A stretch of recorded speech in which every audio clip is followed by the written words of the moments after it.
Welcome back to the channel, everyone. I'm thrilled to have you here for another captivating tale that will tug at your heartstrings and keep you on the edge of your seat. Today's story is one of love, betrayal, and the quest for self-discovery. It's titled "I Tested My Girlfriend to See If She Loved Me for My Money, and It Backfired Horribly." Al looked at Tori, who deftly took the roll with the stick and put it in her mouth. She acted as if she had been going to restaurants since childhood, although she lived in a small apartment and worked as an accountant. Tori looked great. It seems that she has rich parents who constantly pamper their daughter, and she doesn't get out of the spa. The girl licked her lips and smiled at him. Al met Tori at the gym. He came to run on the treadmill, and Tori was engaged in walking. A conversation began between them.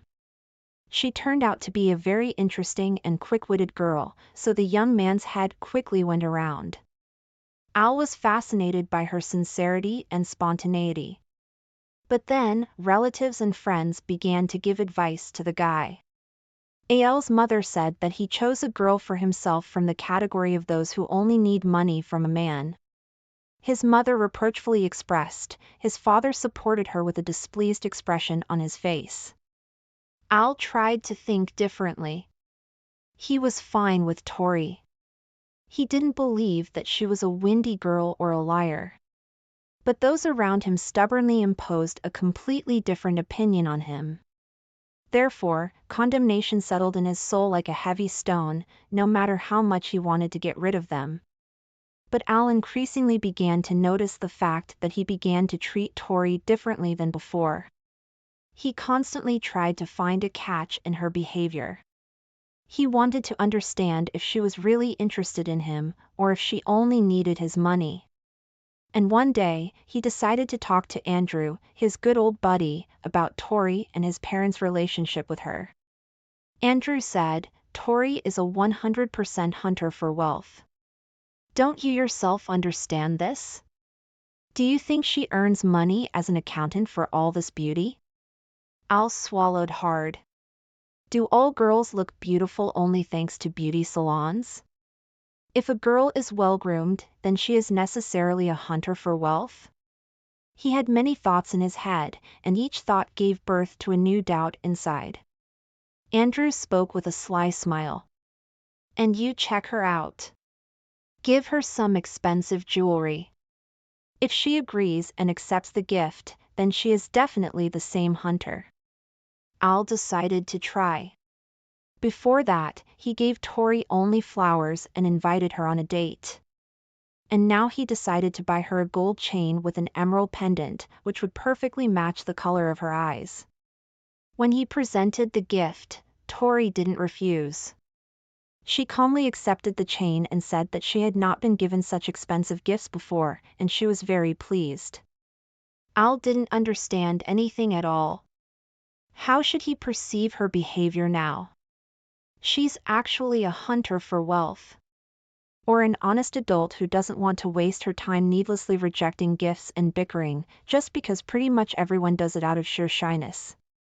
He had even more questions, and Al didn't know how to find out exactly what Tori wanted. The man was embarrassed to directly invite her to draw up a marriage contract. He believed that he should share everything with his wife, at least in half. If not, give her everything, because she would support him and keep the house comfortable, because she would bear him children in the future, because she simply exists and that she chose him, although there are a lot of men around. His father sat at a family dinner noticing his son's condition. Al didn't quite understand him. "What?" his father advised. "Pretend to be bankrupt. It's simple. Tell her you've lost everything, and live for a few days in a rented apartment. Take public transport, and see if your beauty girl stays with you or runs away from you." Al liked his father's proposal. The thought was actually correct. This way, he would be able to make sure that Tori loves him. Otherwise, he didn't want to think about another scenario, but at least he would not make the most serious mistake in his life if the girl disappeared. He would not marry the girl who needed only his finances.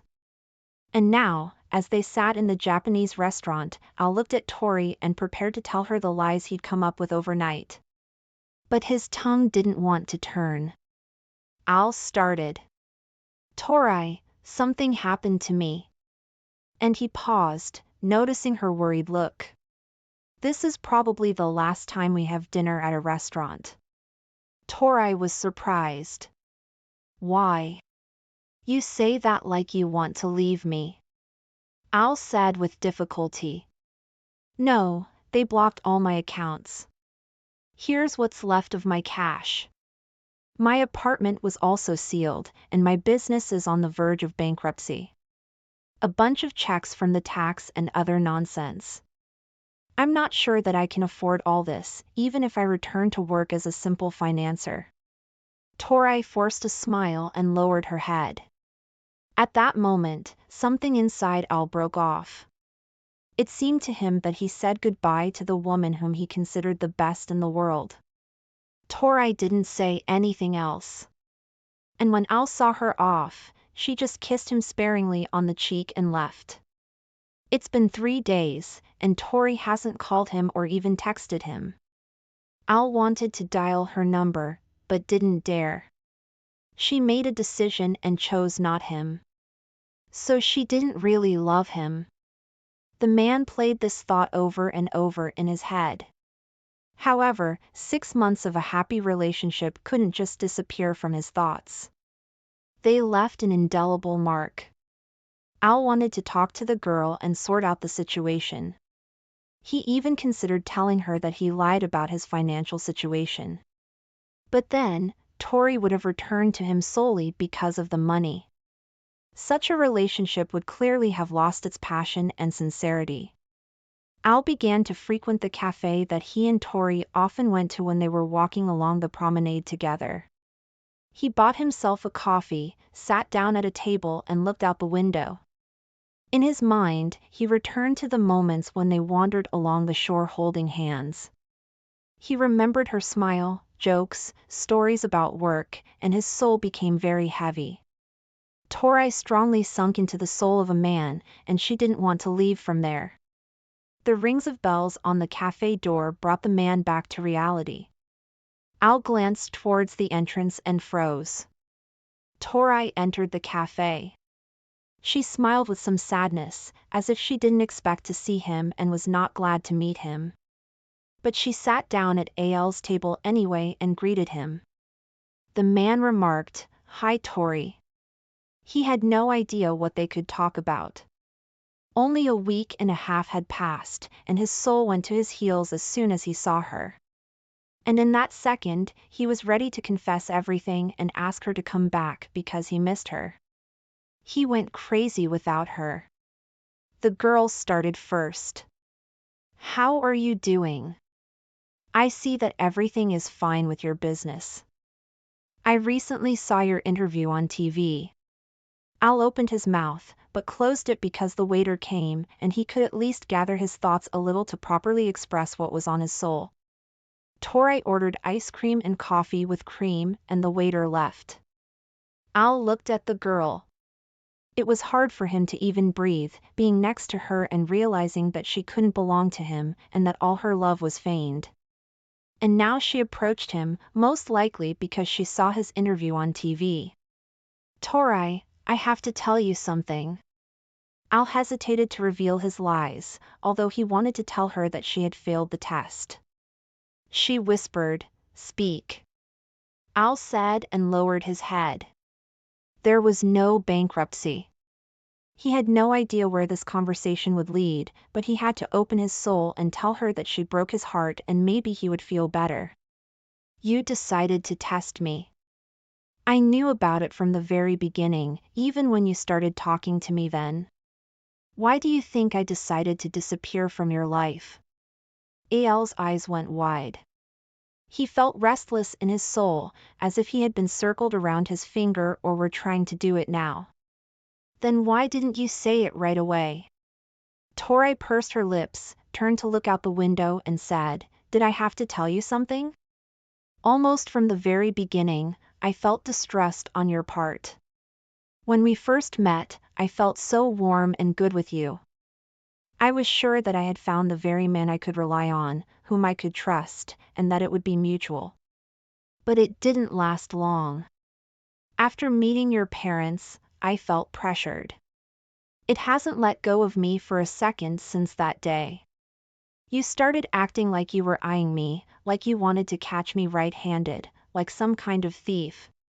And after meeting your friends, you began to find fault with me for all sorts of trifles. Al, do you think I didn't see the face you gave me that pendant with? Tori touched her fingers to the chain that hung around her neck, and then she unfastened the clasp. She took off the chain with the pendant and placed it in front of the man.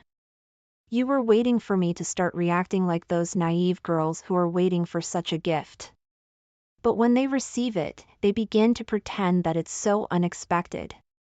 You and I are both adults. Why did you have to arrange this test for me? Why didn't you trust me? Why do you doubt me? Didn't you feel my sincerity and love? Al had nothing to say. His temples throbbed and all the words were scattered in different directions. There was a void in his head. That's why Tori looked at him with such sadness then. She knew everything. She felt. And she didn't want to talk because she was in pain. The waiter brought Tori's order. She drank coffee and started eating ice cream, and Al didn't know what to say to her. He just sat, looked at the chain she took off her neck, and was silent, realizing that he himself had broken his love. If you gave me a second chance, I would fix everything. That's the only thing Al could say.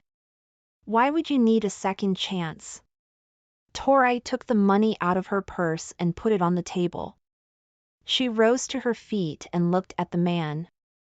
You are too dependent on someone else's opinion, and I need a reliable person who will love me and trust me even if everyone around is against me. Unfortunately, people don't change at the snap of their fingers, and I don't believe that this will not happen again. Sorry, I have to run. I was glad to meet you, but that's all, and please don't try to find me, and better.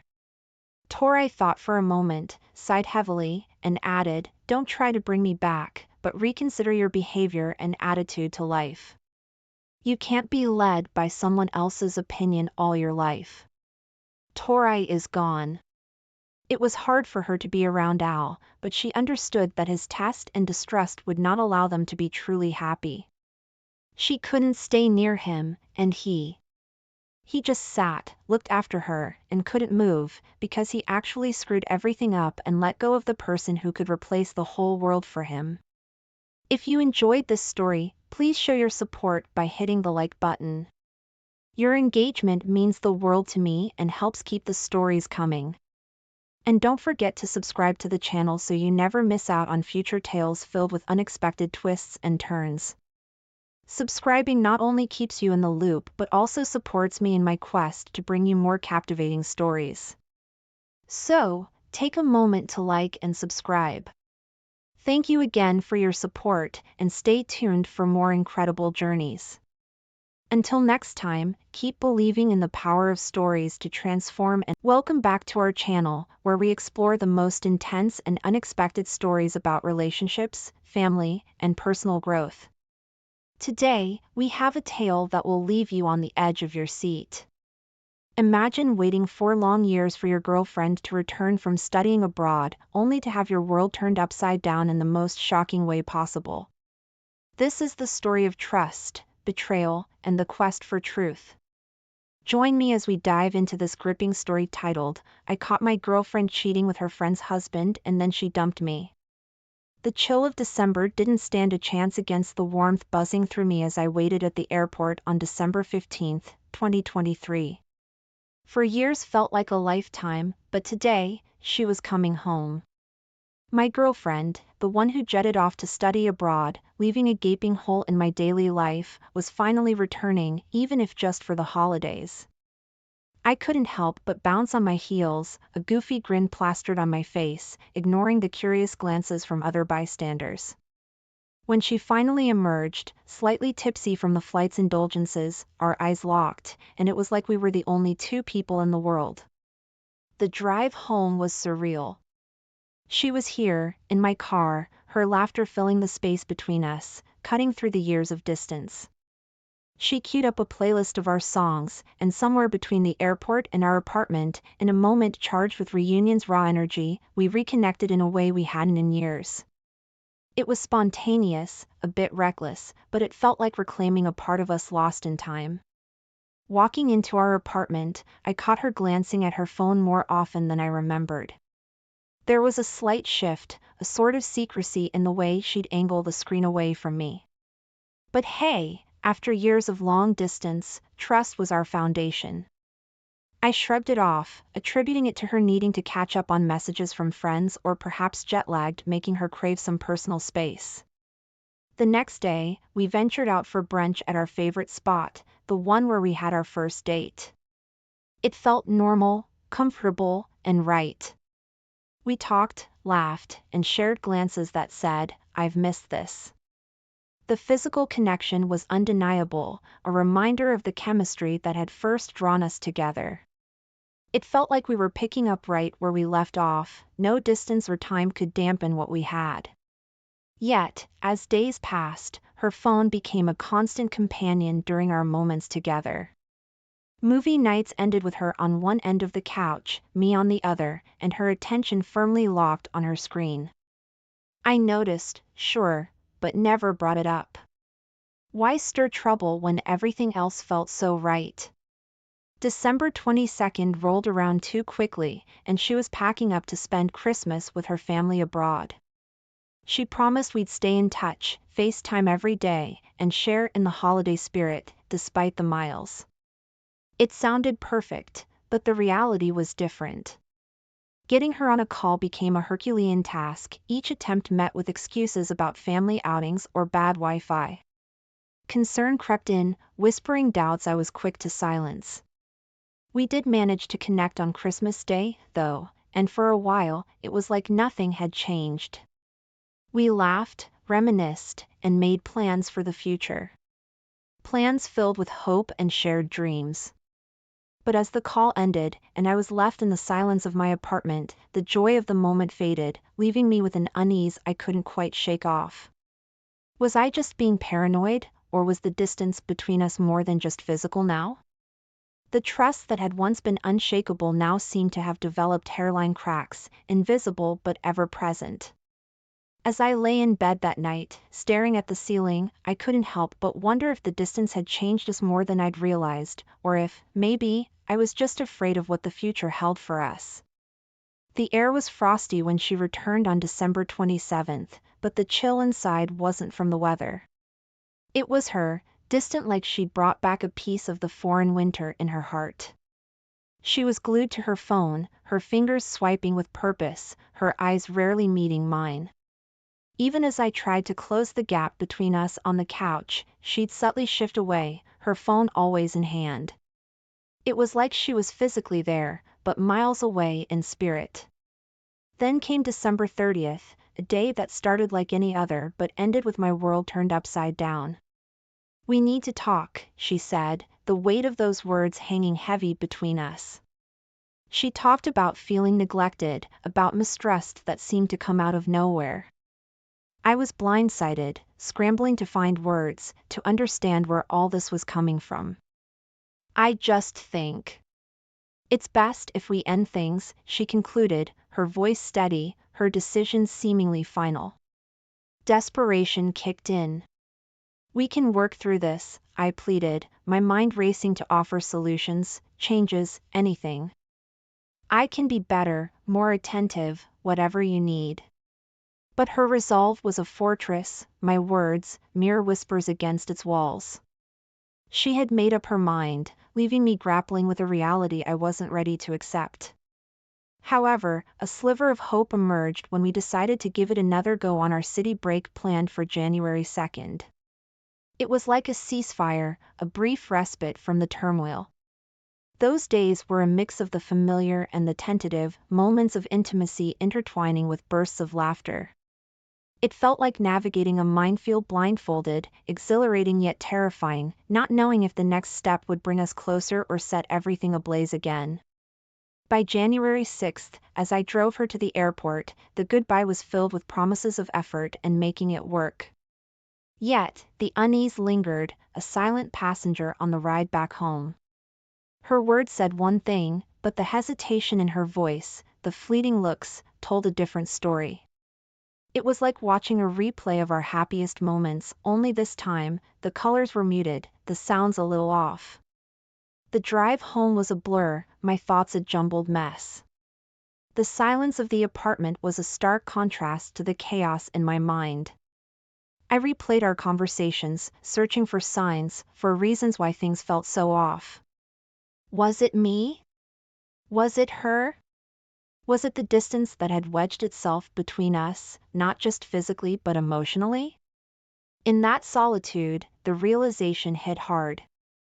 We were two people holding on to the ghost of what we used to be, scared to let go, yet hurting from holding on too tight. The promise to make it work was like a band-aid on a wound that needed stitches, temporary relief doomed to give way. I sank into the couch, her absence more palpable than ever. The room was filled with memories, with echoes of laughter and whispers of love, now overshadowed by the weight of unsaid words and unresolved feelings. The journey ahead was uncertain, a path shrouded in fog, with the only guarantee being that it wouldn't be easy. But as the night crept in, one thing was clear. This was a chapter of our lives closing, with the next page still unwritten, and the pen heavy in my hands. It was January 9th when my world got flipped, yet again. I think I've settled for less, she said, her words slicing through the air like a cold breeze. I need space, she added, as if the miles and oceans between us during her studies weren't space enough. There I was, tossed into the limbo of hopeful waiting, clinging to the thin thread of maybe, just maybe, things could turn around. Days turned into nights filled with restlessness. My mind, a relentless detective, couldn't shake off the gnawing suspicion. So, I turned to technology for answers. Find My iPhone became my ally. And there it was, her location pinging from the same, friend's, house over and over. Space? More like specific coordinates to where our relationship's trust was being questioned. I confronted her, my voice laced with a mix of hope and dread. So, this friend's place. You're there a lot, huh? Her response was quick, too rehearsed. Yeah, just hanging out, you know? It's nothing. But the seed of doubt was planted, watered by her evasion and nurtured by her half-hearted reassurances. The pressure built in a volcano on the brink. I needed clarity, a solid ground to stand on. We can't keep doing this dance, I told her. You need to decide what you want. It was a plea, a last-ditch effort to salvage the love I thought we had. But her resolve was ironclad, her words final. I just need to be alone, she said, and with that, she cut me off from Find My iPhone, severing the last thread of our digital connection. Then, out of the blue, she shared her Uber location with me. The destination? The same house. A cruel twist of fate or a slip-up, it didn't matter. It was a breadcrumb trail leading to the truth I wasn't sure I wanted to find. I confronted her again, my frustration boiling over. You keep ending up at this place. You're telling me there's nothing going on? Her denial came as swiftly as before, a well-rehearsed script, devoid of guilt. I've told you, it's not like that, she insisted, but the conviction was missing, her words hollow. The realization hit me like a freight train. The person I loved, trusted, and waited for was now a stranger, her actions and words weaving a web of deceit I could no longer ignore. The fabric of our relationship, once woven with threads of love and trust, was now frayed, torn by lies and secrets. As I sat alone, the silence of the room amplifying the chaos in my mind, I understood that this was more than just about her needing space or finding herself. It was about respect, honesty, and the painful truth that sometimes, love isn't enough to bridge the gap between two hearts drifting apart. The chapter of us, once vibrant and full of promise, was closing, leaving behind a trail of what-ifs and memories fading into the backdrop of a love story that lost its way. The moment we blocked each other on all social media, it felt like plunging into an ice-cold ocean, the shock of it leaving me gasping for air. There I was, floating in a vortex of anxiety, doubt, and the kind of betrayal that eats at you from the inside out. The silence from her end was deafening, a stark contrast to the chaos unfolding in my mind. It was in one of those long, sleepless nights that I stumbled upon something that turned my world upside down. Spotify, of all things, became the unexpected witness to her infidelity. Their playlists, a digital tapestry of songs, each one a thread in the story of her betrayal. It was like discovering a secret language, one that spelled out my worst fears in melodies and lyrics. Driven by a cocktail of hurt and desperation, I dialed her number, my heart pounding against my chest. The phone rang, each tone a step deeper into the abyss. Then, a click. Hello? Her voice, once my comfort, now a sharp reminder of our fractured reality. Is it true? I managed, my voice barely above a whisper. There was a pause, heavy and loaded, before she hung up, a brief but definitive confirmation of my suspicions. Minutes later, my phone buzzed. A text from her, apologizing for being rude, as if manners were the crux of our problems. I couldn't hold back. Tell me the truth, I texted back, my fingers trembling over the screen. And she did. There's someone else, she admitted, her words like a final nail in the coffin of our relationship. She spoke of love for this new man, citing the attention he lavished on her, attention I supposedly failed to provide. I sat there, phone in hand, a numbness spreading through me. The depth of her deceit was breathtaking. All those times she'd asked for presents, for tokens of my affection, she'd been nurturing another relationship behind my back. It wasn't just the infidelity, it was the calculated manipulation of my feelings, keeping me as a safety net while she explored new possibilities. The realization was a crushing blow. I'd been a pawn in her game, my love and commitment exploited for her selfish needs. The weight of this truth was suffocating, pressing down on me until I felt I could no longer breathe. I was left to grapple with the shattered pieces of what I thought was a partnership built on trust and mutual respect. As I reflected on her actions, the scale of her betrayal unfolded before me. It wasn't an impulsive mistake or a momentary lapse in judgment, it was a series of calculated decisions made at the expense of my trust and emotional well-being. The person I had loved and trusted for years had become a stranger, her actions alien and cruel. In the aftermath, I found myself spiraling, each day a battle against the tide of emotions threatening to pull me under. The pain of her betrayal, the humiliation of being deceived, and the realization of my own naivety converged into a storm of despair. But amidst the wreckage, a painful clarity began to emerge. I understood that this wasn't just about her infidelity or the end of our relationship, it was a harsh lesson in self-respect and the importance of recognizing one's worth. The road to recovery would be long and fraught with challenges, but it was a journey I had to undertake, not for her, but for myself. As I faced the daunting task of rebuilding my life, I knew that the scars of her deceit would always be a part of me. Yet, in that moment of profound loss, I also found a glimmer of hope. Hope that, with time, I could learn to trust again, to love again, and most importantly, to forgive, not for her sake, but for my own. Just when you think you've got it all figured out, life throws you a curveball that knocks you off your feet. That was me, the guy who thought he had the perfect relationship, until the day I stumbled upon the undeniable proof of her betrayal. It was like a gut punch, the kind that leaves you gasping for air, questioning every moment, every memory. The discovery was just the beginning, the catalyst for a descent I hadn't seen coming. I found myself caught in a whirlwind of emotions, swinging wildly between wanting to fix what we had and burning everything to the ground in search of revenge. It was a toxic mix, one that began to eat away at the fabric of my daily life. Work became an afterthought, a place I showed up to but wasn't really present. Deadlines slipped by unnoticed, and projects that once ignited my passion felt like burdens. I was unraveling, thread by thread, and the worst part? I didn't even care. My family and friends, they noticed. How could they not? I was a shell of the man I used to be, hollowed out by anger and pain. They reached out, hands extended with words of comfort and offers of escape. But I pushed them away, too consumed by my own sense of betrayal to accept their help. I've got this, I'd say, a lie I told myself more than anyone else. As the days turned into weeks, I became a detective in my own twisted drama, piecing together the timeline of her infidelity.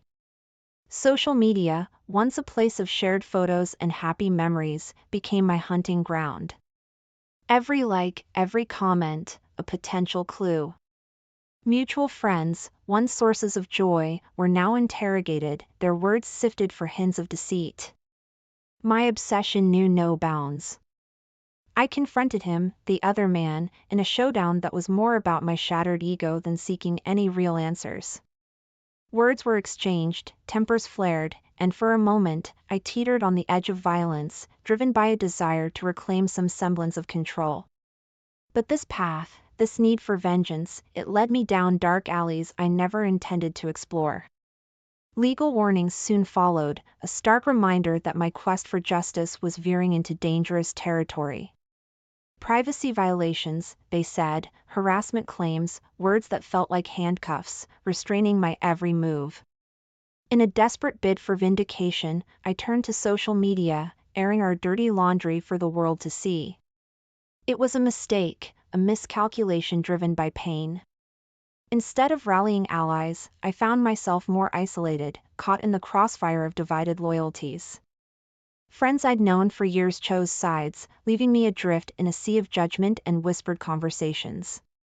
Work, my once secure haven, became a battleground. My performance, hampered by sleepless nights and days spent in the grip of obsession, plummeted.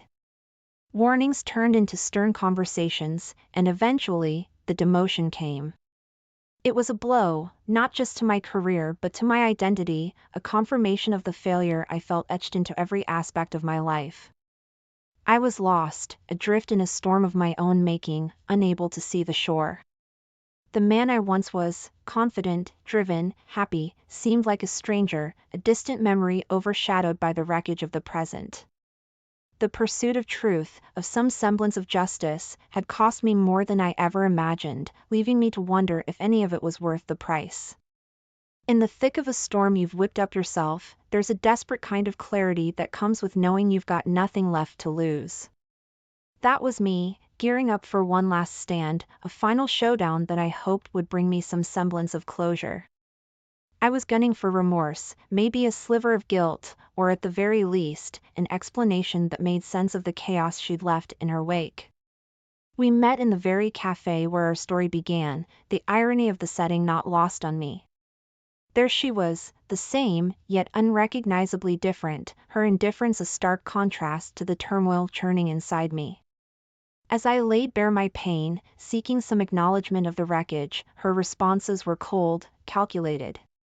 The finality in her voice, the way she spoke of her new life without a hint of regret, it was a clear message. I was a chapter firmly closed. The aftermath was brutal. My attempts at reaching out, at salvaging what dignity I had left, were met with legal threats, her words slicing through any hope of reconciliation. It was a wake-up call, a bitter realization that the battleground I was on was one where I stood utterly alone. Then came the wedding of a mutual friend, an event that should have been a celebration but instead felt like walking into the lion's den. There they were, the perfect couple, while whispers of my downfall circulated like fine wine. My presence was a reminder of a scandal, my every move watched, analyzed, and judged. It was in that moment, surrounded by faces I once considered friends, that I truly understood the depth of my isolation. In the months that followed, I tried to move on, to find solace in new beginnings. But each attempt was a glaring reminder of the past, my unresolved feelings acting as a barrier I couldn't breach. The shadow of public outbursts and whispered accusations followed me, a stigma I couldn't shake.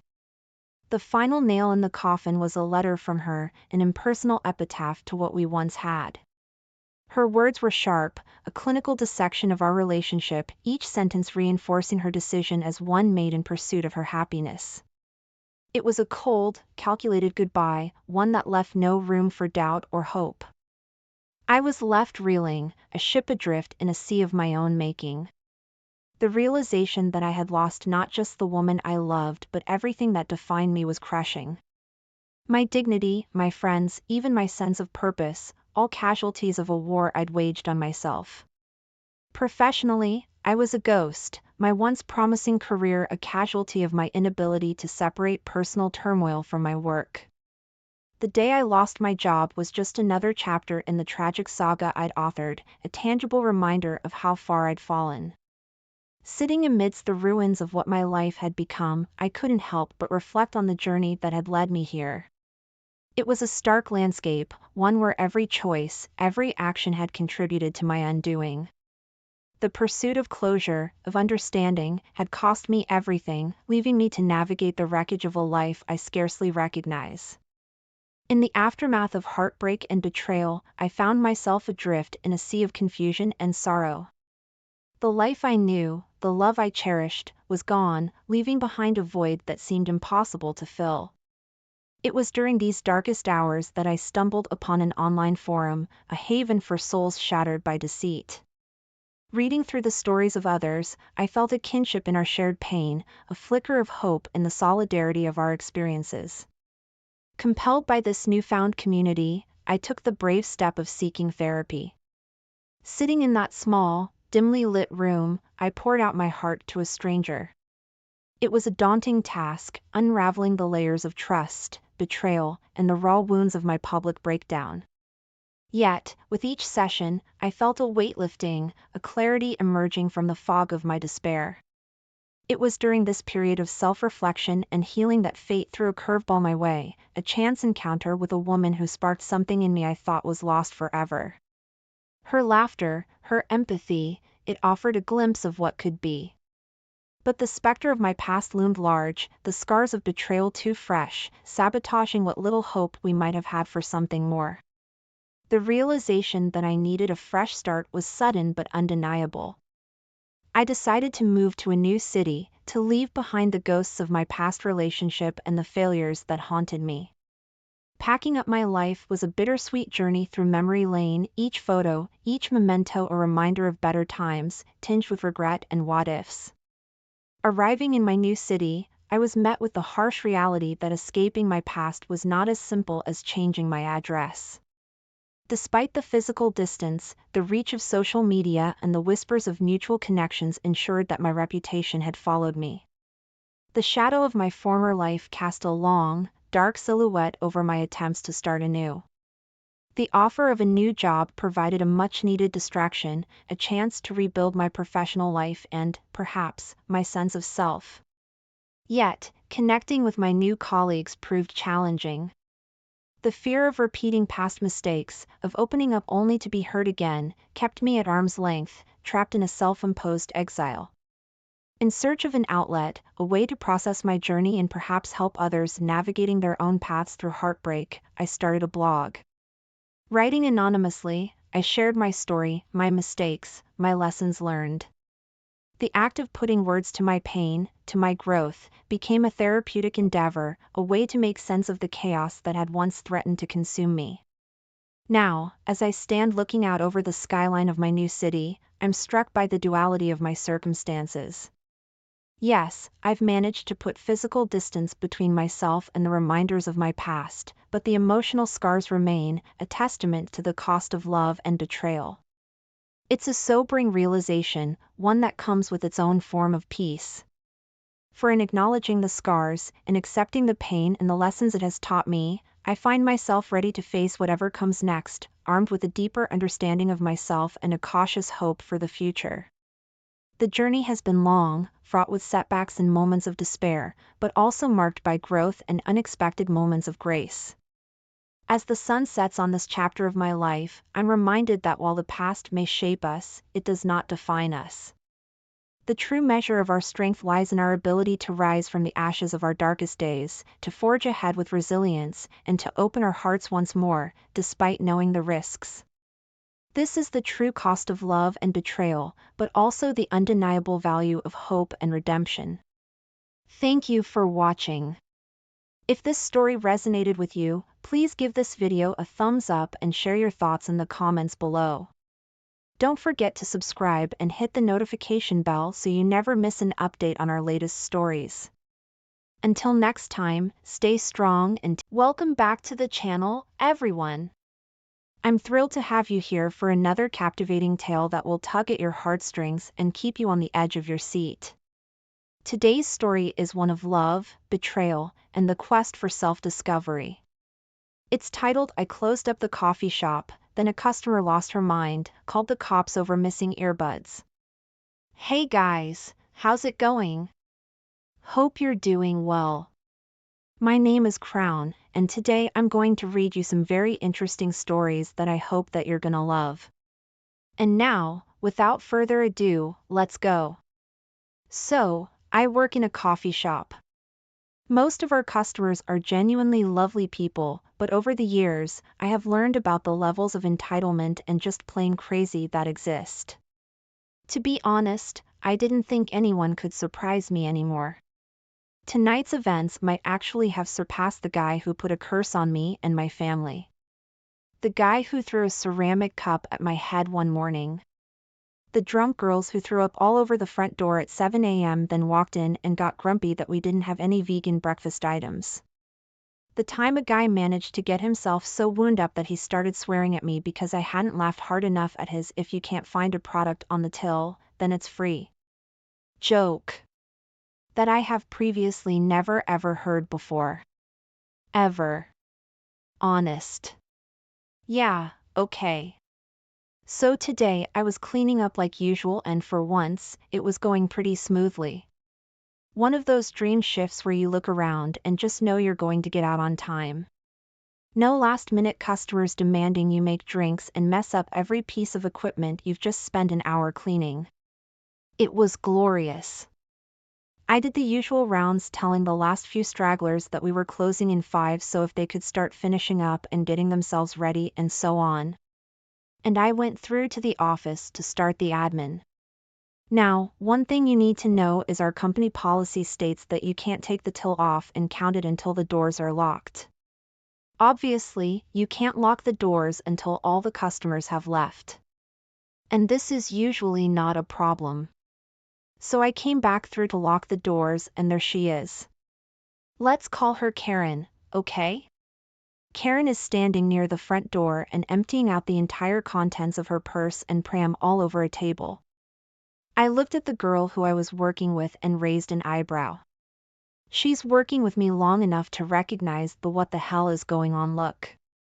Apparently, Karen had lost an earbud. Great. So since she's been a regular customer for over a year, I put on my best customer service act and go across. We went back and checked where I knew she'd been sitting.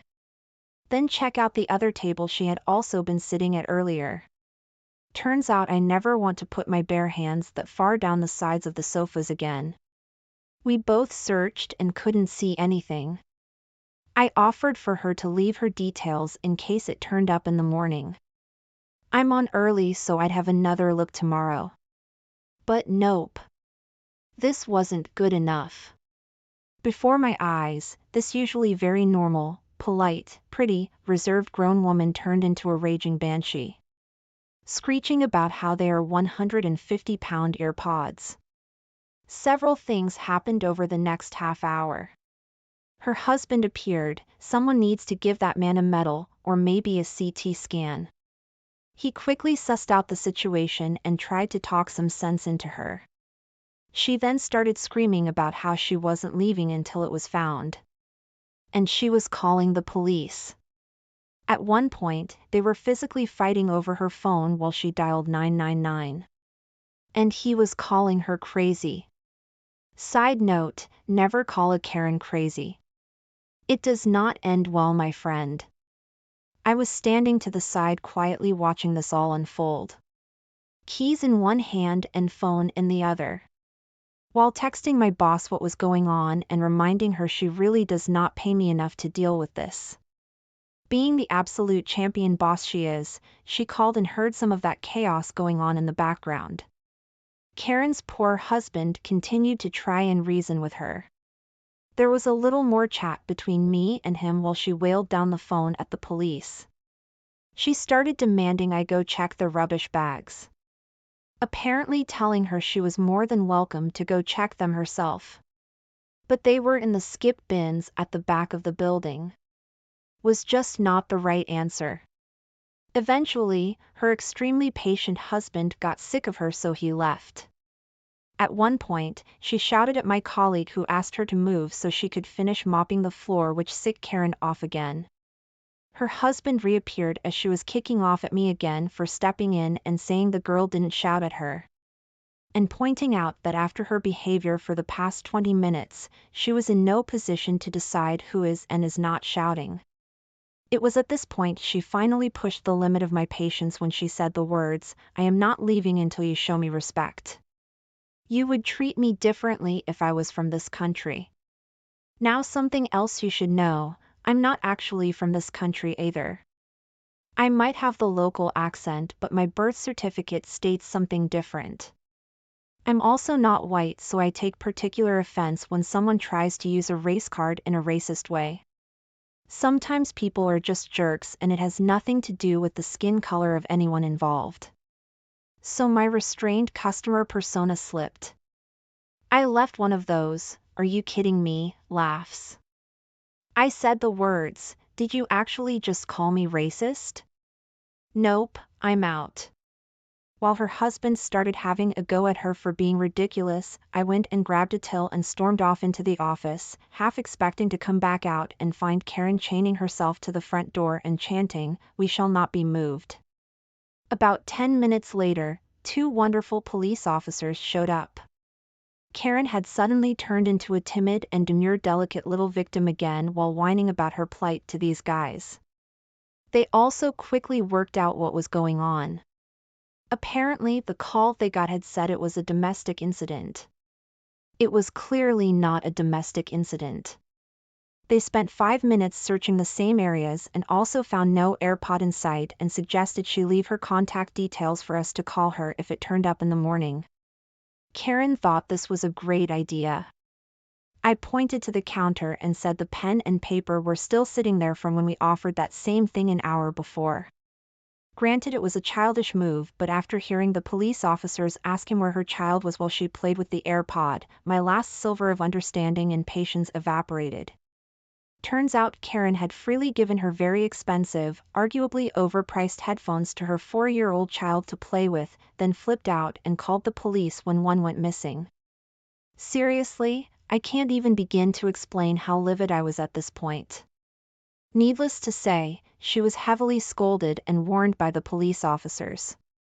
She actually burst into tears and she is now barred from the premises by orders of my boss. Best boss ever.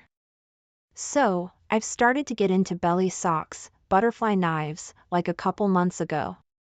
I love it very much and I have a couple of knives. I love to do it in public too, but when I'm around people I always use my crack racking version 2.5, basically a trainer knife so it doesn't have an edge. Today I was walking with my friends and I was playing with my trainer knife as usual, when a kid runs up to me. "Hi, what's that? Can I try it?" The kid was around like 9 or 10. "Sure, but do you have any of your parents here? Because I don't want to get in trouble." "Yeah, my mom is here." And he runs to his mother and comes back a couple of minutes later. "Mom, it's him. He has that thing." The kid was really excited at this point. "Can you show us some tricks, please?" Sure. So I started to do a couple of easier tricks like a thumb around. Hey, put that knife away. You're gonna hurt us. No, I can't do that, even if I wanted to. This is a training knife, so it's fully dull and doesn't have an edge. And then, I grabbed a blade. Put that away or I'm going to call the police. If you want to, you're going to be the only one who's in trouble. So we waited there until the police arrived. Yep, she called him. So, what seems to be the problem here? This young man has a knife and hurt us. Her kid says. No, he didn't say anything wrong. The police officer turns to me. Is that true? You've got a knife? Yes, officer. I've got one in my pocket. It's a butterfly knife, but it's a trainer so it doesn't have an edge. Can you show it to me? Slowly. Sure. And I reached into my pocket and handed it to the officer by the blade.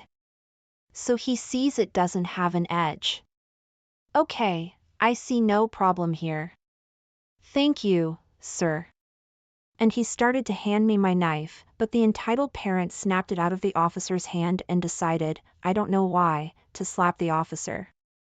Ma'am, put that knife down and put your hands behind your back. Now. But I'm just doing what you can't do. Then she threw my knife full force to the ground. And the rest of the story was that the mother got arrested for lying to an officer, harming him, and damaging someone's property. And me and my friend stayed with the kid until his dad arrived. So without getting too political, we recently had an election in the USA. My aunt supported one side while her husband and adult offspring supported the other side. The election did not go the way my aunt wanted it to. Aunt proceeded to flip her crap, breaking things, yelling, and even going as far as to set her daughter's I voted sticker on fire. Her husband called the cops, declined to arrest her for anything, but suggested that she find a different place to stay for the night. This happened yesterday in New Jersey. Fast forward to 2 a.m. today. Here I am sleeping peacefully in my home with my family, over 500 miles from all that drama. My fence alarm goes off, waking me up. I don't know if it's a bear or a trespasser, so I get my pants on and grab my shotgun just to be safe. Turns out, my aunt cut the locks off my front gate because she couldn't get in, and I wasn't entering my phone. Why did she have bolt cutters in her car? So I safely stow my weapon and ask her what the hell. She starts crying and screaming.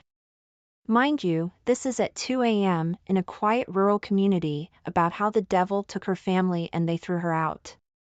And she says that since she has nowhere else to go, I need to let her in, so she can stay in my guest room for a while. I told her one of my guildies is using that room right now. The room is occupied. This person came from Texas all the way to West Virginia to hang out with me. I'm not going to toss them out with 30 seconds of notice because my aunt showed up. So she decides to call the police and tell them that I'm keeping her from entering her home. We're out in the woods, so the cops don't get here quickly. 4:41 in the morning, the cops showed up. I see them talking to her in my driveway. She shows them the bolt cutters and the ruined lock. A few minutes later, the officer knocks on my door. Your tenant claims that. I immediately cut him off and told him that I do not have a tenant. I own and occupy this structure. Then I offered to show him the deed. Well, this woman claims that. I cut him off again. What does the address of her ID say? At this point, the cop is pissed at me. I can tell. So I try to de-escalate the situation. Look man, she doesn't live here. She has never lived here. That's my aunt.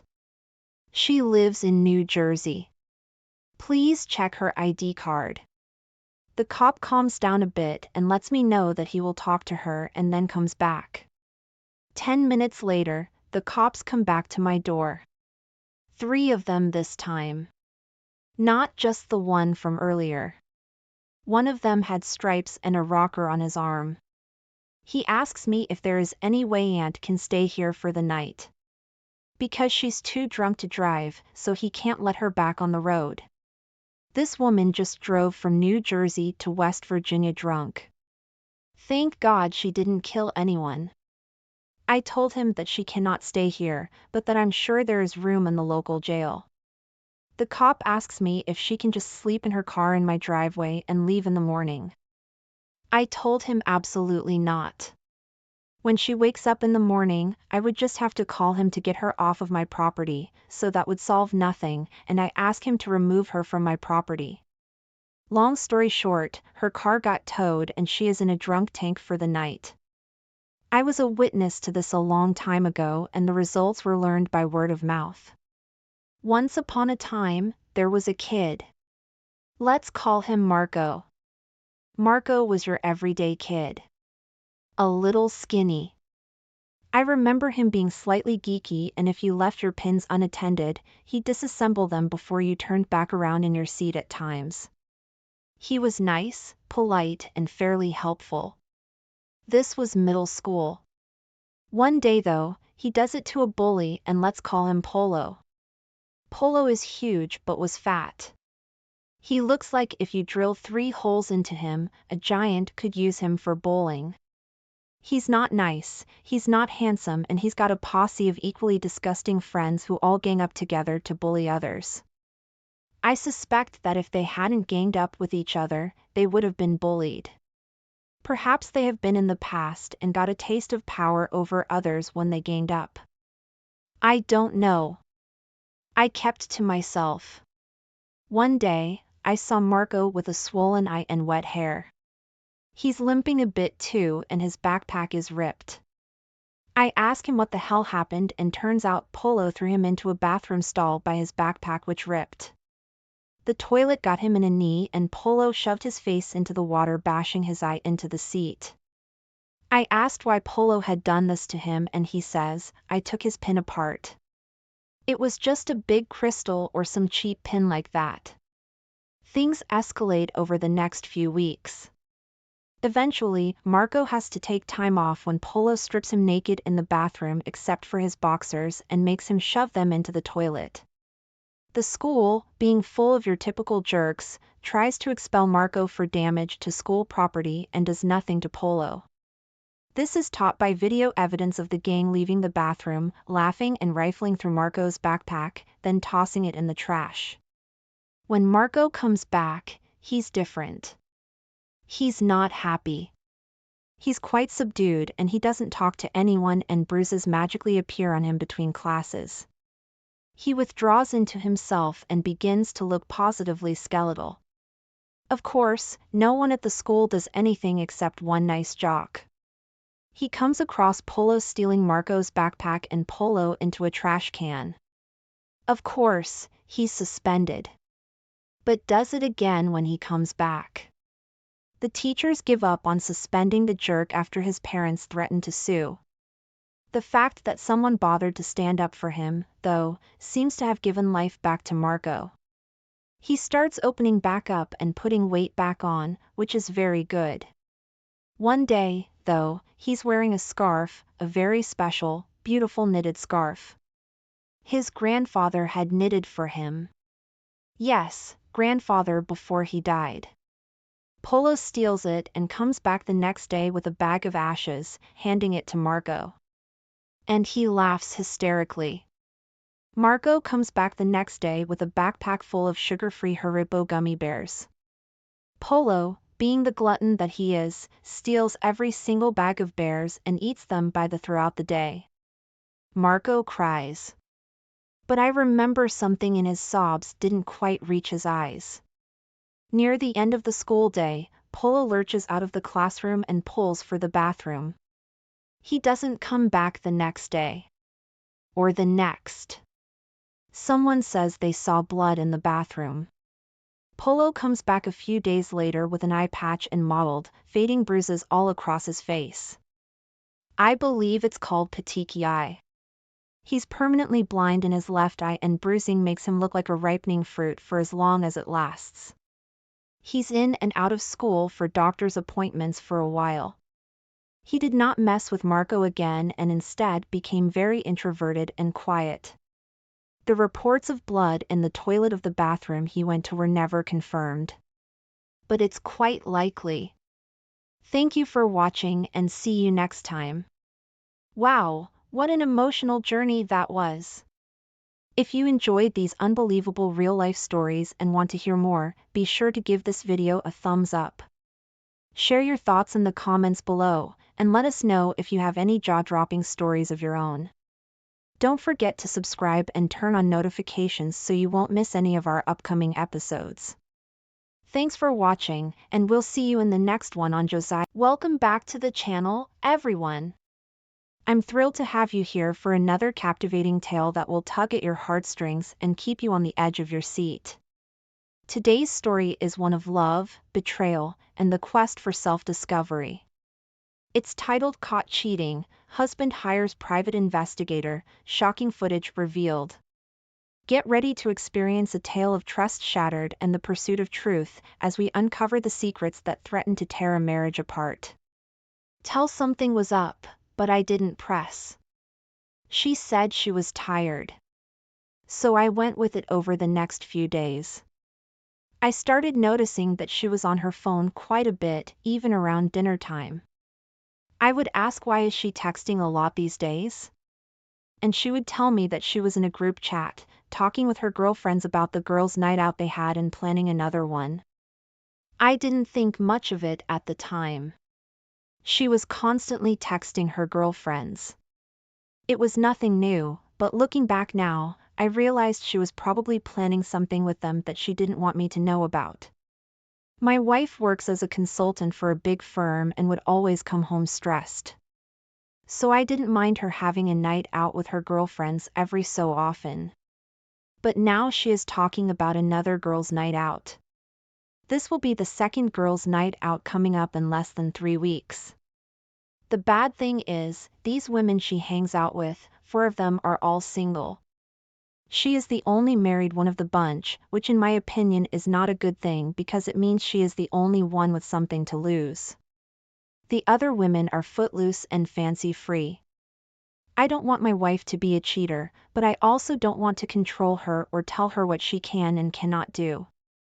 So, her second girls' night out came and went. I told her the next day that she needed to be careful and make sure her single friends didn't cause her to fuck up her marriage. She looked at me funny, but didn't say anything. After work one day, I stopped by my parents' house and talked to them about my frustration with my wife participating in these frequent girls' night out parties. I told my mom that the women she hangs out with are all single and none of them have anything to lose. My mom looked at me and said, "Well, I don't see anything wrong with a girls' night out, but I do see a problem with a girls' night out with only single women." My mom said she is playing with fire. Then my dad chimed in and said, "Yeah, if I were you, I would put my foot down and tell her that's enough." He also said the fact that she keeps going out to party without you is a major cause for concern. Then my mom jumped in again and said she did a girls' night out with her friends. 3 times in the 40 years my parents have been married, but my mom's girlfriends were all married. Mom said they were home by 11 p.m. They didn't stay out later than that. I thought about what they said on my way home and I decided they were right. I needed to nip this in the bud before it got out of hand.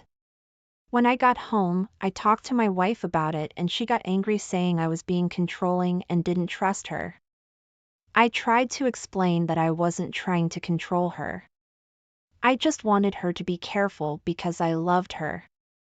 She didn't want to hear it and went to bed angry.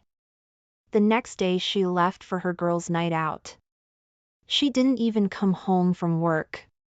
This was her 3rd girls' night out. I did not even know about this one. My wife didn't get home until after 2 in the morning. I didn't say anything. I just waited up for her. I pretended to be asleep.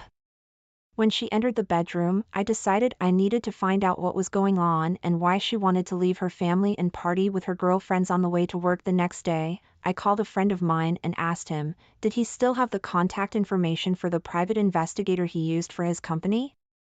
A little backstory. My friend had an employee who was trying to get workman's comp for having an accident on the job. His employee was complaining after the accident that he couldn't come to work.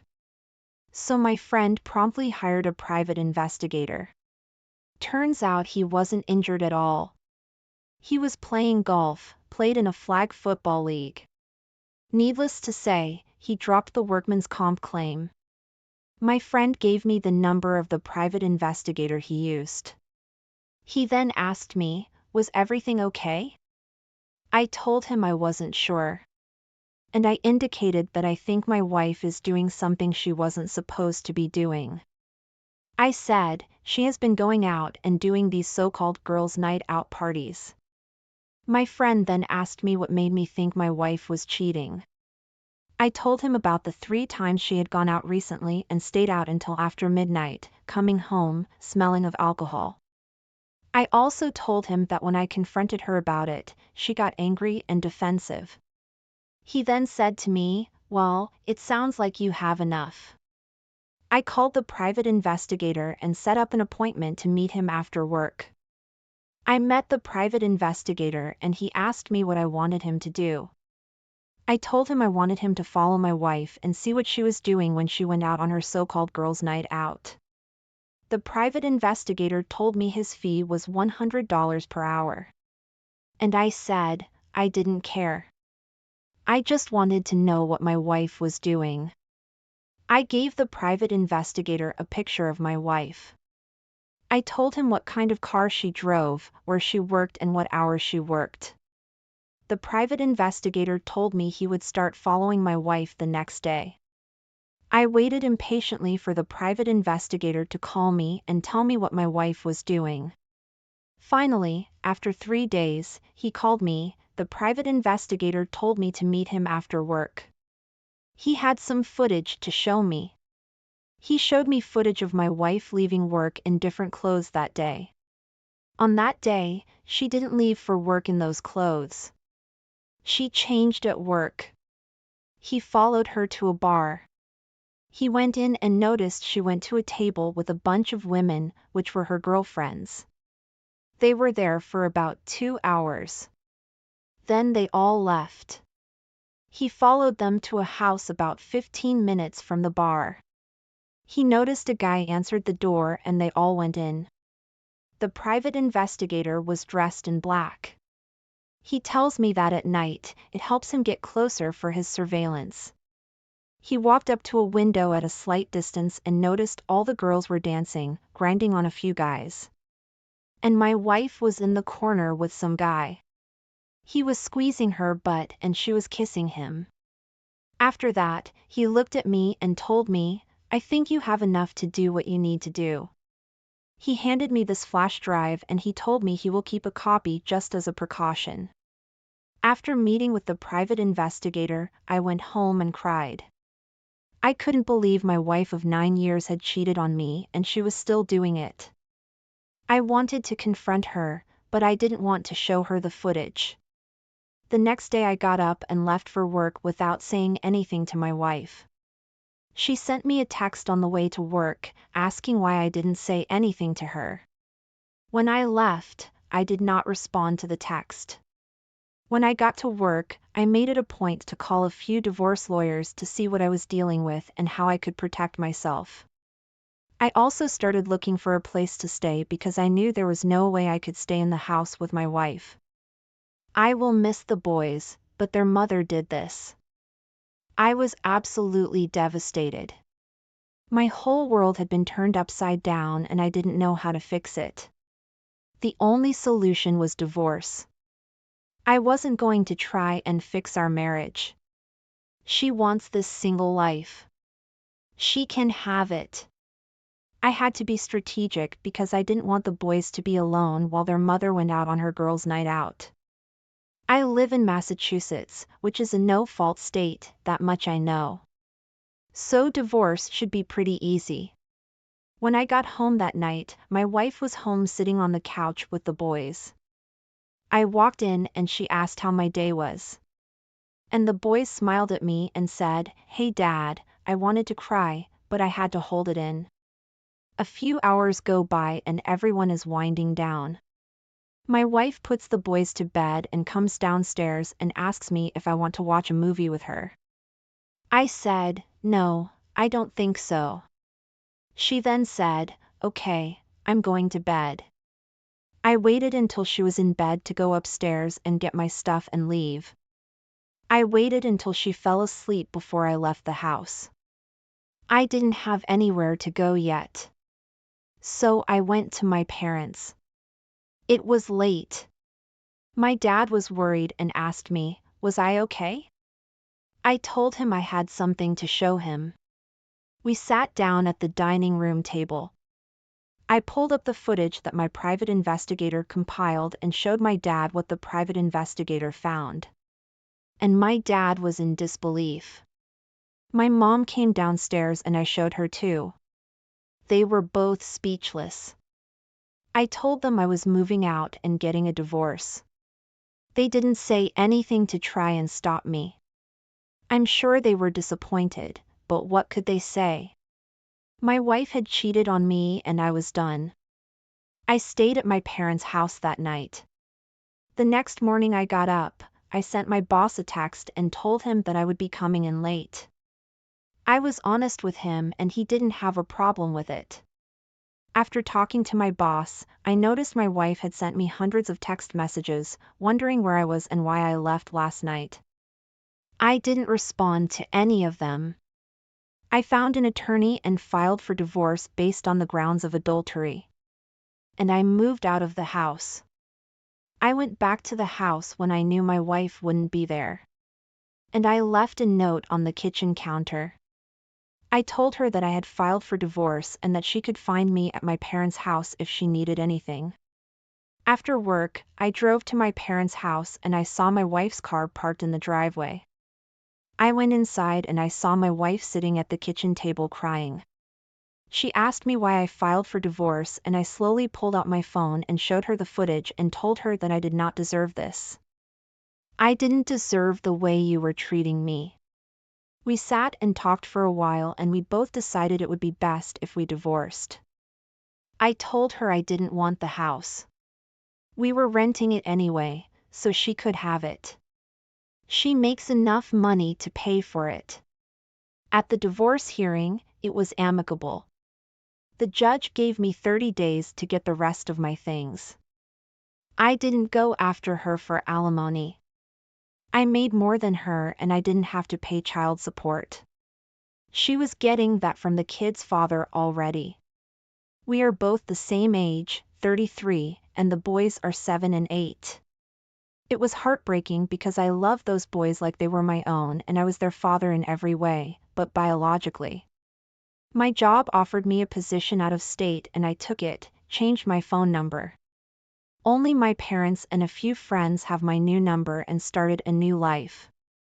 It's been almost a year now and I'm doing well. I've started dating again and I'm in a much better place emotionally. My friends have told me that my ex-wife was asking about me and she even tried to reach out to me on social media. But I have no desire to speak to her or see her again. I'm glad I made the decision to move on with my life. And I hope you can do the same if you're in a similar situation.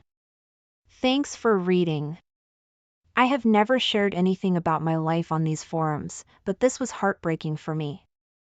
I still struggle at times, but one day at a time is how I am dealing with it. If you enjoyed this story, please show your support by hitting the like button. Your engagement means the world to me and helps keep the stories coming. And don't forget to subscribe to the channel so you never miss out on future tales filled with unexpected twists and turns.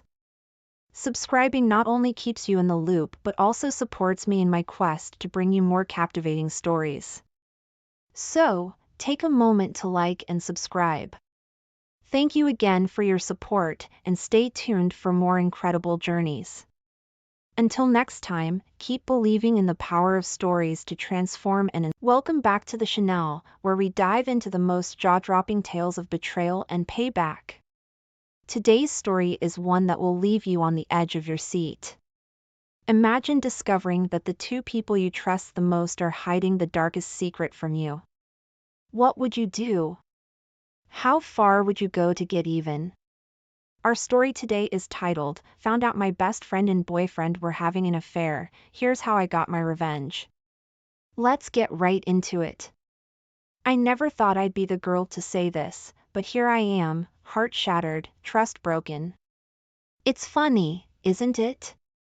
How one moment can turn your entire world upside down. That moment for me? Finding those videos. God, even thinking about it makes my stomach twist.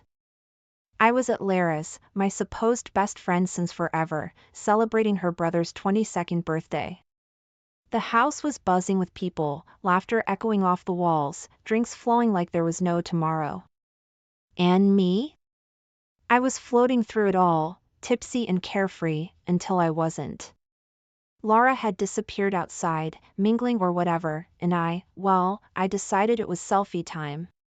Her phone was lying around, and we always shared everything, so I didn't even hesitate. A few goofy shots later, I had this brilliant idea to send them to myself, for memories. That's when everything changed. Typing in my name, I paused. Ethan's name popped up just below mine. Why? Why would my boyfriend and my best friend be texting? Curiosity morphed into suspicion, morphed into action. I clicked on his name, my heart racing, and that's when I saw them. For videos, thumbnails glaring back at me with a story I wasn't prepared to read. The first video was enough to burn every memory of us to ashes. Ethan, blindfolded, and Lara, very much not, in a way that screamed betrayal. They were intimate, to put it mildly. Each video escalated, their actions a stark contrast to the love and trust one thought we shared. I felt like I was outside my body, watching someone else's life implode. The room spun, my heart pounded, and I had to get out. I couldn't breathe, couldn't think. I left the party without a word to anyone, especially not Lara. Ethan's been calling, voicemails piling up with him crying, begging for a chance to explain. But what's there to explain? The videos spoke volumes, volumes of lies and deceit. And Lara? She's been radio silent. Guilt, maybe? Or just indifference? Hard to tell with a backstabber. Now, I'm here, sitting in my room, replaying that night over and over. The betrayal by the two people I trusted most has left me reeling, unsure of how to move forward or if I even want to confront them. Part of me wants to scream, to make them feel a fraction of this pain, but another part wonders if silence is the best revenge. What do you do when your world crumbles? When the two people you loved and trusted the most leave you questioning everything? I guess I'm about to find out. The night was supposed to be simple. Can you give Lara a ride home? I asked Ethan, my voice muffled by the phone and the sounds of the bustling cafe where I worked. It was just a favor, nothing more. Ethan, always the charmer, agreed without a second thought. Of course, babe, no problem at all, he assured me, his voice a smooth balm to my frazzled nerves. Little did I know, that ride would mark the beginning of the end. I was pulling an all-nighter at the cafe, the kind of shift that leaves you questioning your life choices. Meanwhile, Lara was out, living it up at a graduation party. She'd been my rock since we were kids, but that night, she became something else entirely. When I finally got a break, my phone lit up with a message from Ethan. Lara's home safe. Heading back to our place now. Relief washed over me, quickly followed by exhaustion. I trusted Ethan implicitly, and Lara was like the sister I never had. It never crossed my mind to doubt either of them. But then, things started to shift. Lara's texts became more frequent, her questions about Ethan more pointed. "How's Ethan doing?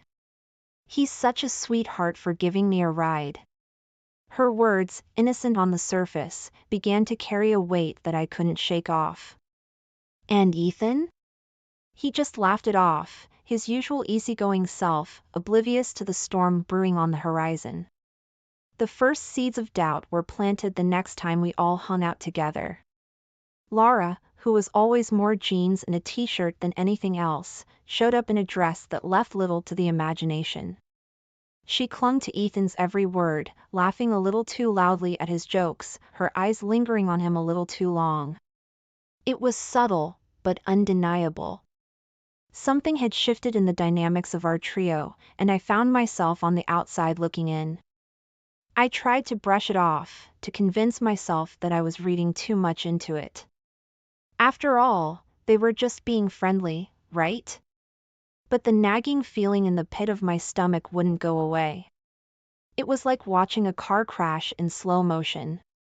You know what's coming, but you're powerless to stop it. Ethan? I found myself asking one night, the words slipping out before I could think better of it, "Is everything okay with you and Lara?" His response was immediate, a perfect blend of confusion and concern. "Of course, babe, why wouldn't it be?" He pulled me close, his embrace meant to reassure, but the seeds of doubt had already taken root, growing with every passing day. As I lay in his arms that night, the silence between us spoke volumes. The affair might not have been out in the open yet, but the foundation of trust we'd built was starting to crumble. And with each passing moment, I felt myself slipping further away from the two people I loved most, caught in a web of betrayal that I never saw coming. The moment I thought about confronting them, my heart raced like it was trying to beat its way out of my chest. The idea alone felt like stepping off a cliff. Ethan and Lara, the two pillars of my world, suddenly seemed like strangers. Am I just being paranoid? I whispered to the empty room, half hoping for an answer that never came. Ethan's behavior didn't help, if anything, it only tangled my thoughts further. He was the same loving, attentive boyfriend he'd always been, maybe even more so. Flowers, just because. Surprise dinners, his warmth enveloping me in a way that almost made me forget the storm clouds gathering in my mind. "Everything okay, Mia?" His voice, laced with genuine concern, would pull me back from the edge every time I neared it. "You've seemed a bit off lately." How could I tell him what was swirling in my head? That every laugh shared with Lara felt like a knife twisting in my back? And Lara, God, Lara. She crossed lines I didn't even know we had, her questions about Ethan veering from curious to invasive. "How did Ethan react to that story you told him?" "He's got such a great laugh." Comments that once would have seemed innocuous now felt loaded, each one chipping away at my resolve. Their closeness was no longer a figment of my imagination. The way she sought him out, the energy between them, it was palpable, undeniable. Yet every time I steeled myself to confront them, to demand answers, I'd falter. Fear of shattering the fragile peace held me back, the peace that, deep down, I knew was already fractured. The tension became a constant companion, whispering doubts in my ear, painting my thoughts with suspicion. "Mia, you're just overthinking things," I'd tell myself, trying to brush away the unease that clung to me like a second skin. But the harder I tried to ignore it, the louder it became. One evening, as I watched Ethan and Lara laughing together over something trivial, something inside me snapped. The laughter wasn't for me. I was on the outside looking in on a connection that had somehow shifted away from our trio, excluding me, isolating me. I needed to talk to someone, anyone who could offer perspective without the emotional turmoil clouding my judgment. My mom, always my sounding board, answered on the first ring. "Honey, what's wrong?" she asked, her voice a soothing balm. Pouring out my fears and observations felt like releasing a valve, the pressure within easing slightly as I spoke. Mia, listen to me, she said, her tone firm yet gentle. Trust your gut. But remember, accusations need solid ground. Observe, reflect, and then act. Don't let fear make decisions for you. Her words, wise as always, gave me pause. Was I ready to face the potential truth, or was the comfort of ignorance easier to bear? The answer, much like my heart at that moment, was fragmented. As days turned into weeks, the dance continued. Ethan's affection became my anchor, Lara's boldness the storm that threatened to pull me under. The confrontation loomed large, an inevitable crossroads I wasn't sure I had the strength to face. Yet, in the silence of the night, with only my thoughts for company, I realized something had to give. The truth, no matter how painful, was better than the limbo of doubt. I resolved to find my moment, to confront the storm head-on. Little did I know, the eye of that storm was closer than I ever imagined. The air was thick with celebration. Laughter weaving through the crowded backyard as I navigated my way through familiar faces, all gathered for Lara's brother's birthday bash. It was one of those nights where everything felt just right, or so I thought. Little did I know, my world was about to come crashing down in the most unexpected way. I remember feeling light, almost giddy, as I made my way inside Lara's house to escape the chill. The warmth of the interior hit me, a welcome embrace from the crisp night air. That's when I spotted Lara's phone, casually left on the kitchen counter among a clutter of party debris. A harmless idea struck me: why not take a few drunken selfies for laughs? We did it all the time, a silly tradition that never seemed to grow old. Flicking through the camera roll to find my latest series of goofy faces, I noticed the messaging app open in the background. An innocent glance turned into a curious peek, and that's when I saw Ethan's name, popping up in a way it had no right to. My heartbeat accelerated, a mix of confusion and a creeping dread taking hold as I tapped on his name, driven by a force I couldn't resist. The screen loaded, and suddenly, I wasn't in Lara's kitchen anymore. I was somewhere far off, a place where trust and love went to die.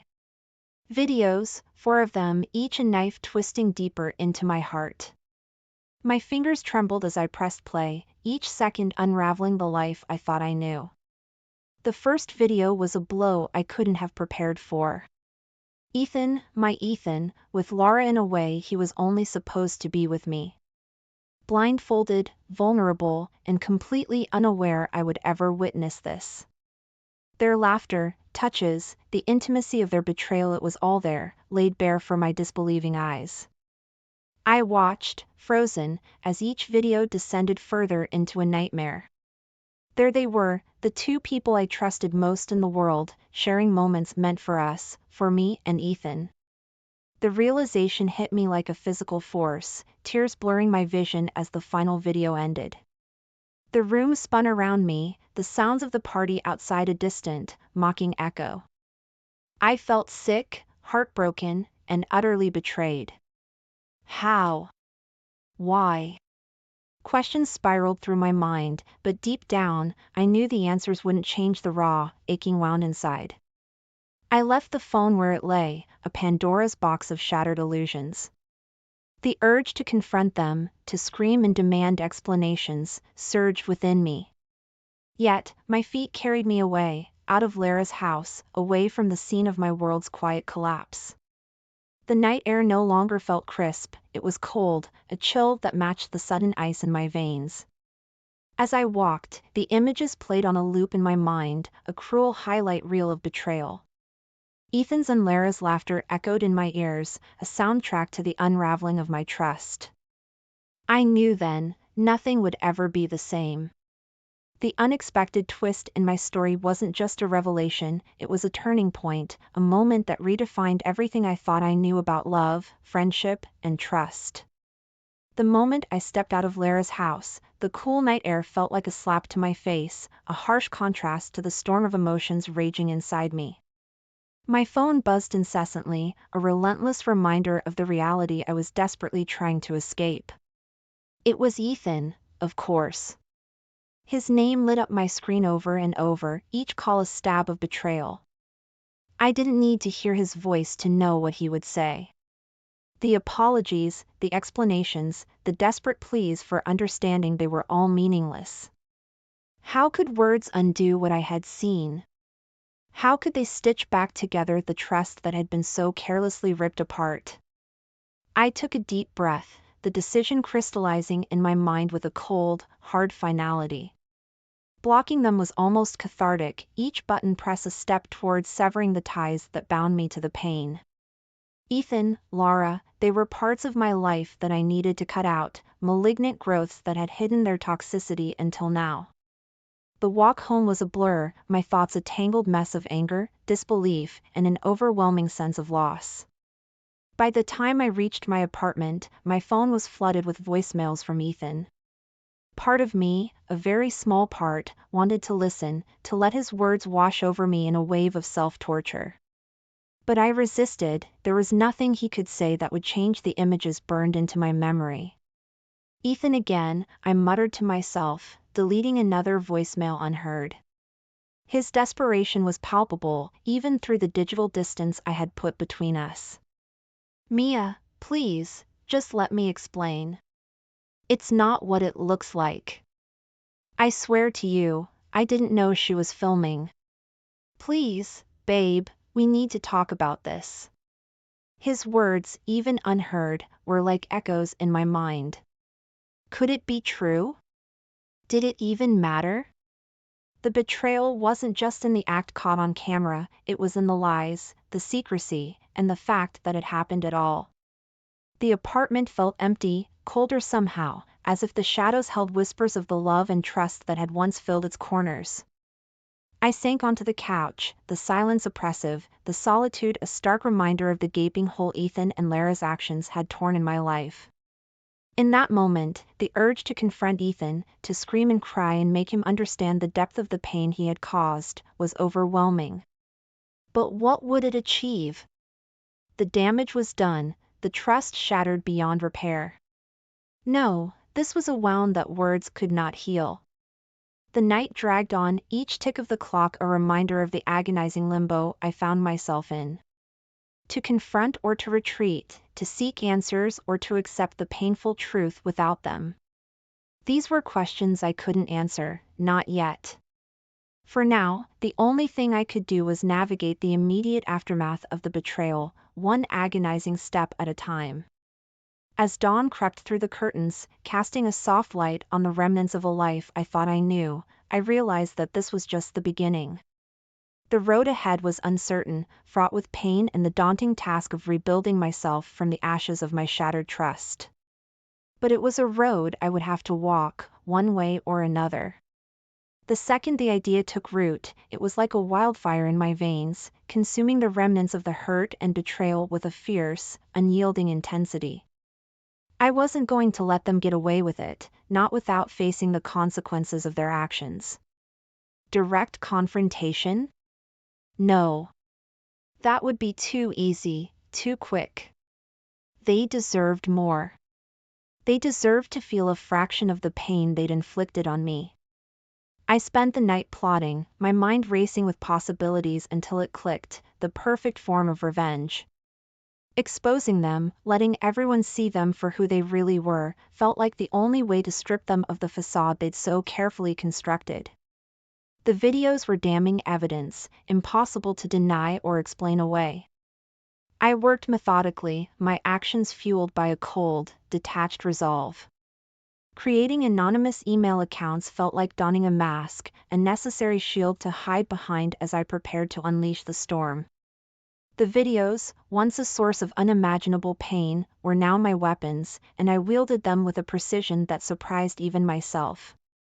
The emails were crafted with care, each word a calculated strike meant to maximize the impact. To Ethan's family, to Lara's, to our friends who'd unknowingly been complicit in their secret, no one was spared. The send button was pressed not once, but several times, each click a step towards my liberation from the agony they'd cause. I imagined the fallout, the shock and horror that would ripple through our circle as the truth came to light. There would be no place for them to hide, no shadows deep enough to conceal the depth of their betrayal. Ethan and Lara, exposed for all to see, their perfect images shattered beyond repair. As the reality of what I'd done began to sink in, a twisted satisfaction took hold. It wasn't joy, far from it, but it was a start, a small flicker of power in the vast darkness they'd left me in. I waited, the silence of the early hours a stark contrast to the chaos I knew was unfolding in the digital realm. My phone remained silent, a testament to the anonymity of my revenge. Yet, I could almost hear the whispers, the shocked gasps, and the inevitable fallout. Ethan and Lara, once inseparable, would now be united in disgrace, their betrayal laid bare for all to see.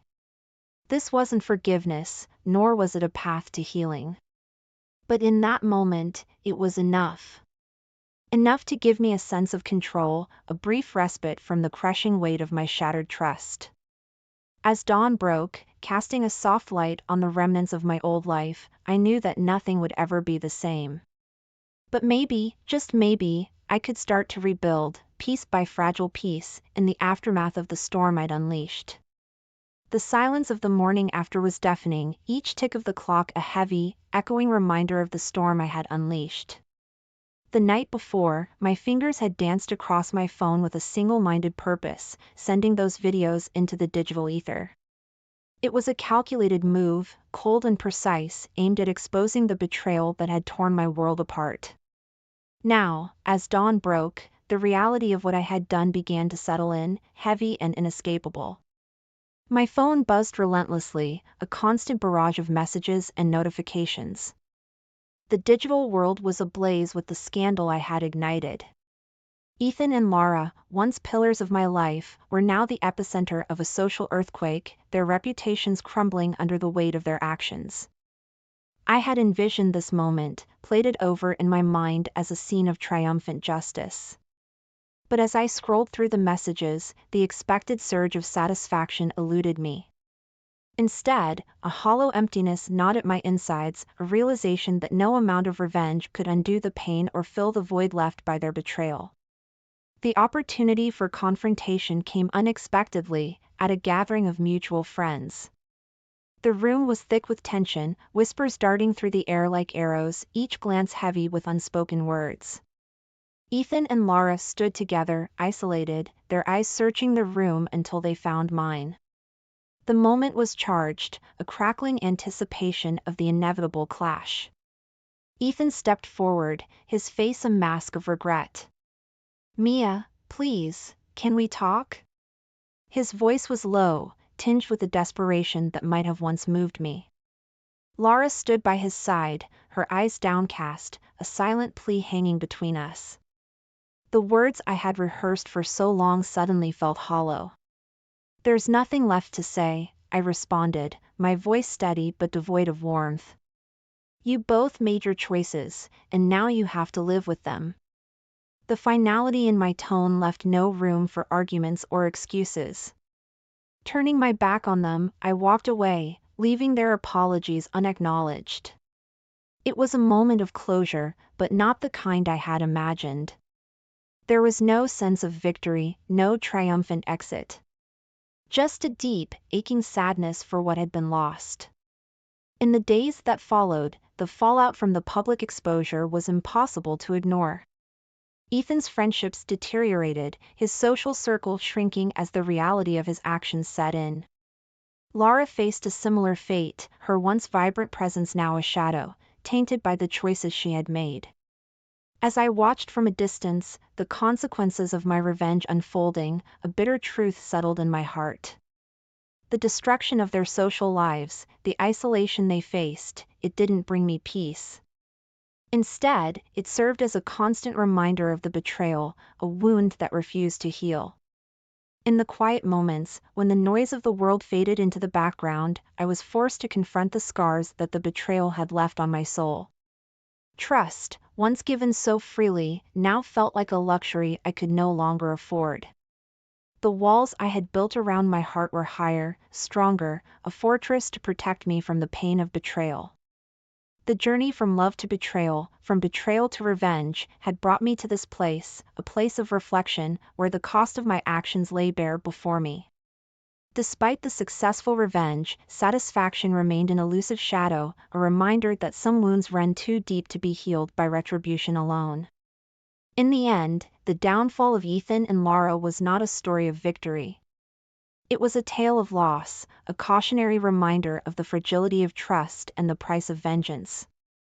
As I moved forward, the lessons of this chapter etched deep in my heart. I knew the road to healing would be long and uncertain.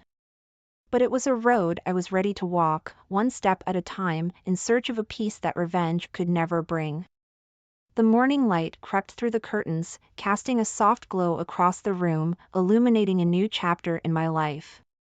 The past few months had been a whirlwind of emotions, a tumultuous journey through betrayal, pain, and ultimately, growth.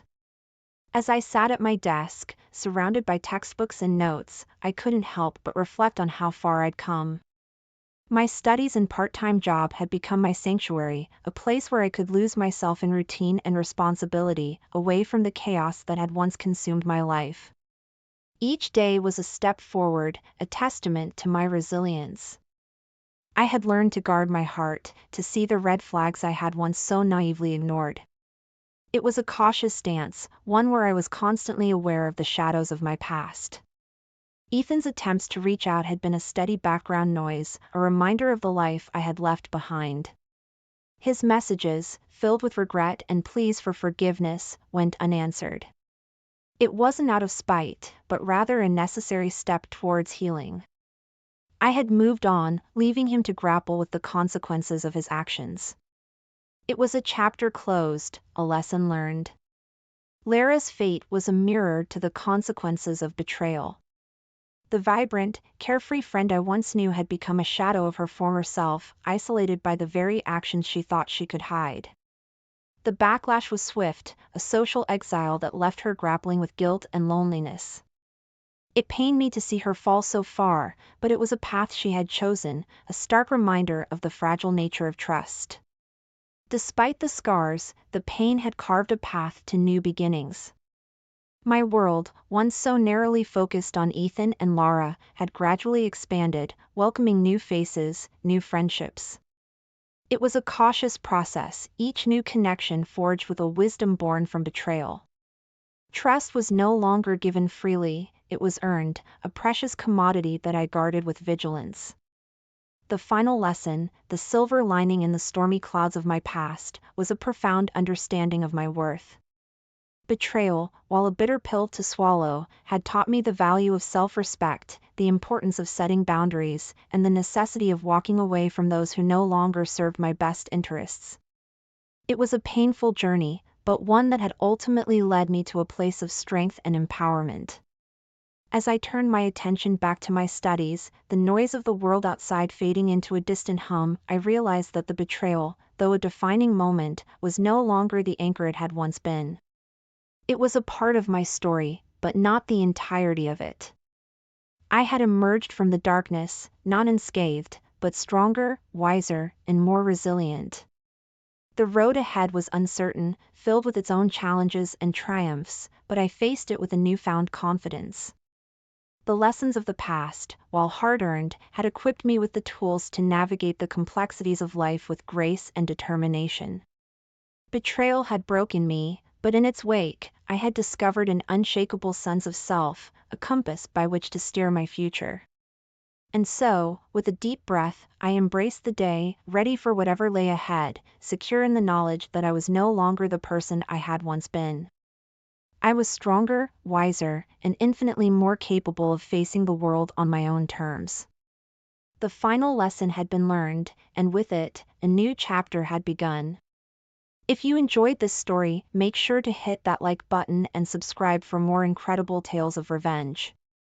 Don't forget to leave a comment below about what you would do in this situation. Thanks for watching, and we'll see you in the next